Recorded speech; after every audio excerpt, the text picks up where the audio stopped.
to tell you a story about this patient that came in last week. Yeah, what's up? A man walked in and everybody in the waiting room became silent. I peeked my head out to see two bodyguards in front of Lil Violent. Who? Come on, man, Houston's most up-and-coming rapper. Oh yeah, I've heard of him. What happened? The bodyguard split ways and Lil Violent walked in. I said, hey, I'm Dr. Moore. Can I help you? He said, sup, doc? My appearance means a lot. So I was wondering if you could make my teeth look hot, but more like icy with diamonds in the gold.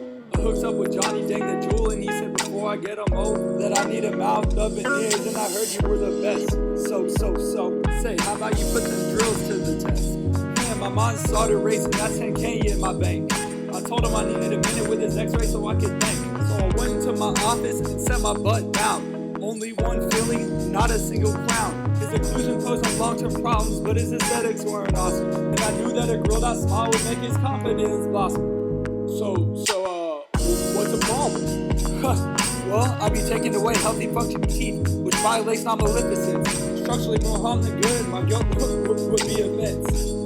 Man, in 20 or so years, who knows what he'll be doing? But my guess is that we won't be chopping screwing. With older age comes more oral health problems. And man, if I do veneers, you might not have enough enamel to block them. I'm foreseeing more periodontal issues than earrings on Dennis Rodman, because veneers increase the chance of caries compared to a normal tooth. And I'd rather prevent tooth decay to promote success in the music booth. So I took a step back and opened up my wallet. Pulled out my core values cards, hoping they could resolve it. So he's autonomous, no doubt. He can make his own choices. But my worry is that he hadn't heard enough Dennis voices. Yeah, so beneficence is a bust, I'd be doing more harm. But this situation has a golden rope tied around my arm. Compassion I have towards him, trying to boost his goals in life.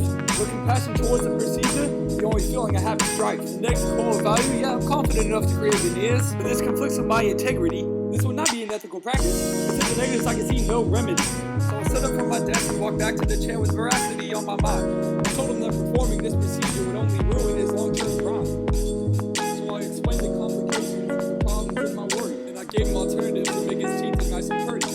So I said you can bleach your teeth and make them look nice, but I don't recommend that you put the gold in the ice. His teeth were pretty straight, and I could tell he had braces. So I told him going to the orthodontist would probably be wasteless. He looked disappointed, but said that he trusted me, and he told me in his books honesty is a must-be. So I followed through with my word and told him not to become deterred, and I left the day knowing that justice was served.